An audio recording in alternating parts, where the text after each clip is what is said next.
Hello everybody, Ben Rogers here, the Raptors Digest, here to react to the Raptors' 114-106 win against the Washington Wizards. This game tonight, the Toronto Raptors made history. For the first time in their long franchise history, I guess we're an expansion franchise, so not too long, but we won a game one. That's never happened for the Toronto Raptors. It's an unheard of thing in north of the border, so congratulations to Kyle Lowry, DeMar DeRozan, the whole team, especially those two guys, because they've been around the longest, and Jonas. But it looked a bit sketchy there the first half, but Toronto came back. DeMar DeRozan really showed what he got coming out of the half, and we really brought it to the Washington Wizards, and it looked good. The Toronto Raptors really played well tonight. But the guy I want to talk about first is Serge Ibaka. 23 points for Serge Ibaka tonight, 12 rebounds, 2 blocks, 8 for 11 from the field, and 3 for 4 from the three-point line. Now, I know Serge, throughout the regular season, up and down, we all know how Serge isn't great on back-to-backs, but in the playoffs, you're always well-rested. And we saw last year, Serge Ibaka was probably our best performer in the playoffs, especially with Lowry hurt, and he looked really good tonight. The fact that he was able to stretch the floor, knock down those long shots, just be that third option for DeMar and Lowry. And obviously, DeMar and Lowry didn't have huge scoring nights. DeMar a little bit better than Lowry. But the fact that they could facilitate and give the ball into Serge, hit those threes, hit the shots in the paint, it was so good to watch as a Raptors fan, because so many series, so many games, we've seen just DeMar and Lowry struggle to get any help on the offensive end in the playoffs. And obviously, this season, we've had the bench mob.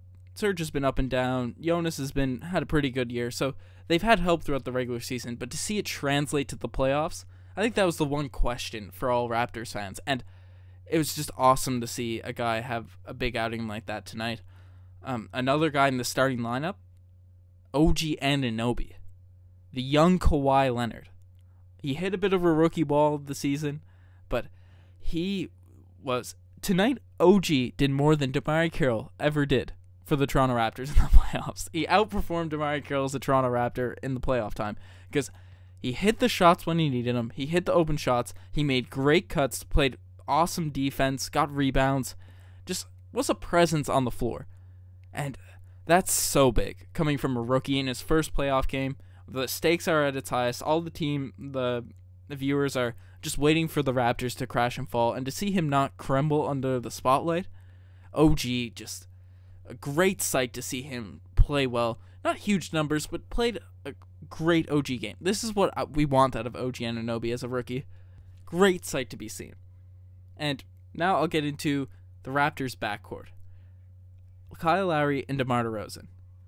The first half, it was pretty bad. It wasn't a good look, because obviously Lowry's been hurt throughout the postseason. That's kind of an excuse for why he's not played that well.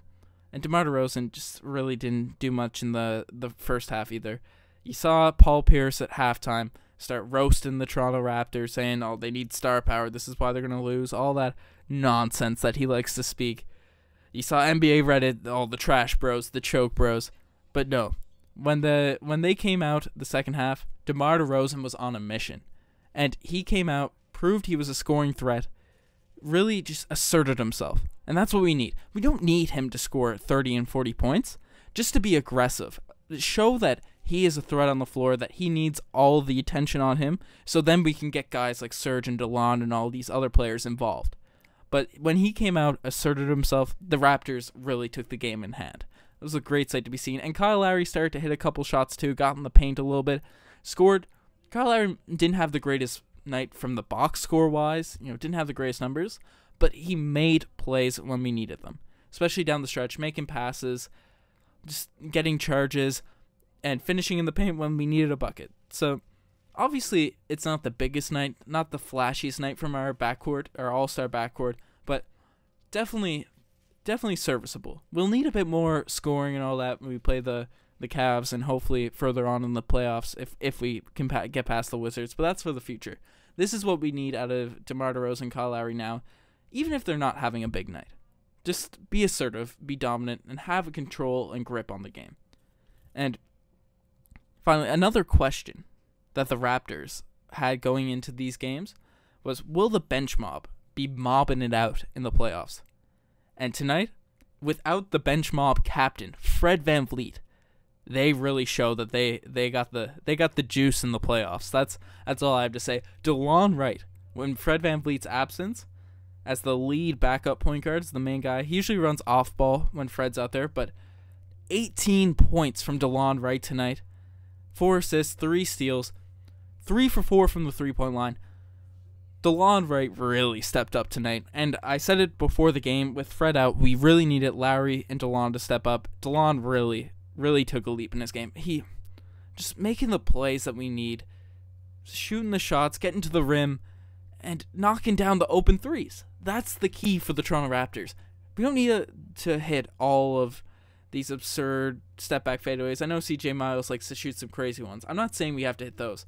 But when we swing the ball, because our ball movement is great, especially with the bench unit, just to knock down those shots, if we can do that consistently, we are going to be a tough out for any team. The Cavs, the Warriors, the Wizards, whoever. I think we can just keep the shots falling, stay consistent. This is the Raptors team that I want to see. CJ Miles, we've been grilling, Raptors fans have been grilling on this guy for the past month. He's been super inconsistent. It hurts to see him. You know he's a great shooter, but just missed so many open threes. Today, he shut everyone up. He hit 4 for 7 from the 3-point line, hit the big ones in the fourth. I won't spoil any of the segments, but just love to see CJ.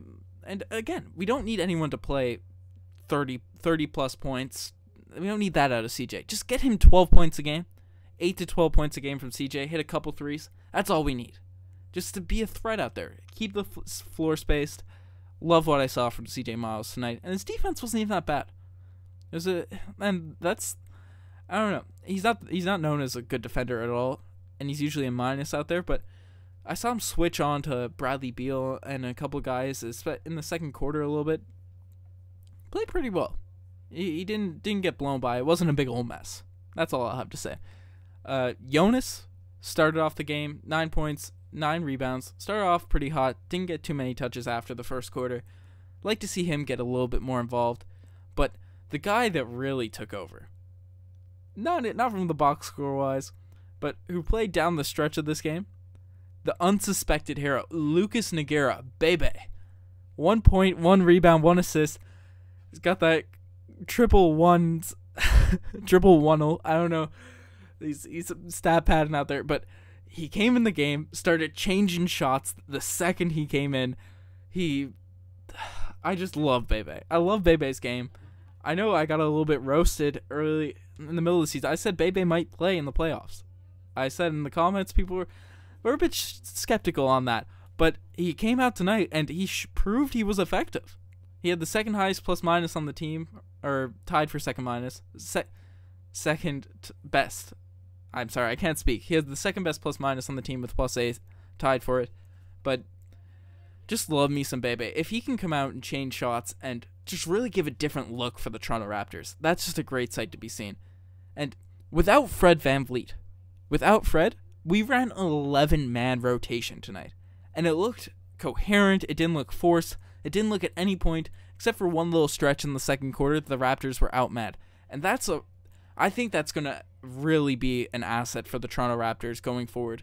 Because we saw it at the start. John Wall, Bradley Beal played really well tonight. They started off the game. John Wall had 23 points and 15 assists. He played really well. But he started off really hot, being aggressive, going to the rim.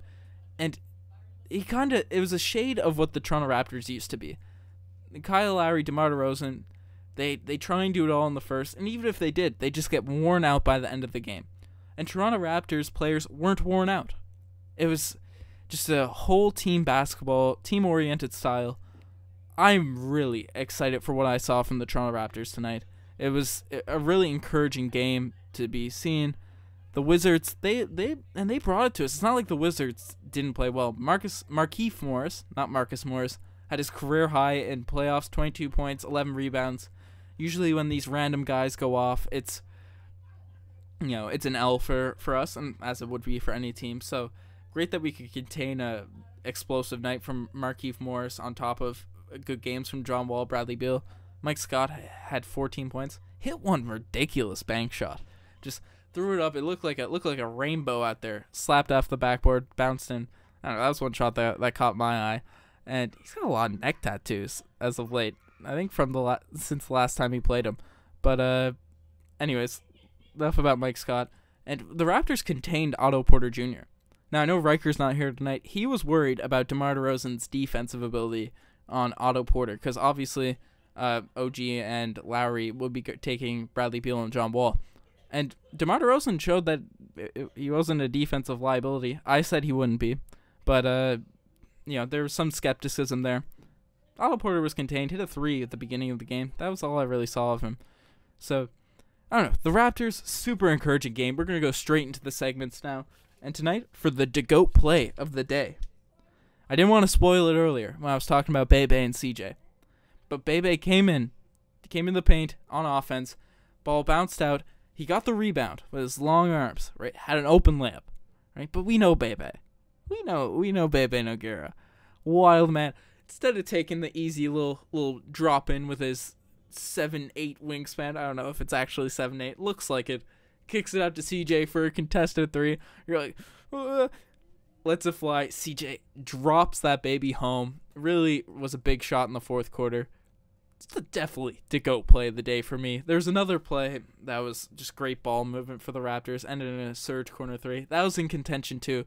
But you know when Bebe makes a play in the playoffs, it's going to be the GOAT play of the day. But not all plays could be the GOAT play of the day, and some just make you say, oh, geez. And tonight, the OG's play of the game goes to Serge Ibaka. He, well, it wasn't really his fault. He was being aggressive, trying to get that loose ball, and I believe it was Kelly Oubre who was going for, correct me if I'm wrong in the comments, but Kelly Oubre got to it before Serge, threw it back in off Serge, out of bounds on the Raptors, but that part didn't make me say, oh, geez. But Serge got hit below the belt with that basketball, obviously unintentional, but that's always about it. You could see the pain in Serge Ibaka. He was out for a little bit, as he would be with getting hit by a fiery pass down there. So glad to see it wasn't nothing bad like what happened to Steven Adams when he got kicked by Draymond Green. I was a bit worried that Serge might be out a game or two, but no, he came back once all that pain settled away and really had finished out a great game for Serge. But definitely made me say, oh geez, watching that live. And finally, the infamous, the worst Damari Carroll Gold Star Award, the dubious award for the worst part of the game. And tonight, the refs weren't bad. I'm not trying to critique the refs at all. But the Damari Carroll Gold Star goes to them because they called, for both teams. I'm not saying just for the Raptors, one-sided, but they called a lot of offensive fouls. That was it's just a bunch of that ruined the flow of the game. Obviously, it was a great game to watch, exciting, but a team would go on a run, Raptors would score a couple buckets, and then we come down and they call an offensive foul there or a push down low. It just ruined the momentum. The Raptors fans are amazing, super loud, all that stuff, and it just ruined the hype of a great playoff game. Refs, stop. Because it wasn't one way. They just called it a lot. I'd prefer if we let the game flow a little bit with those offensive ticky-tack screen fouls. Anyways, Raptors, great game. Got the first game of the series monkey off their back, which is necessary if you want to beat the Cavs. Retain home court. We got to come out Tuesday and really get that W against the Wizards. Really just bring it to... I want the Raptors to sweep. I want them to sweep. We need to prove to these other teams, strike fair in opponents. We want Cleveland to be scared when they face the Toronto Raptors. And if we sweep the Wizards, that'll be definitely a power move by the first seed in the East. But let me know what you guys think. I love the game from Toronto. Also, shout out to Drake.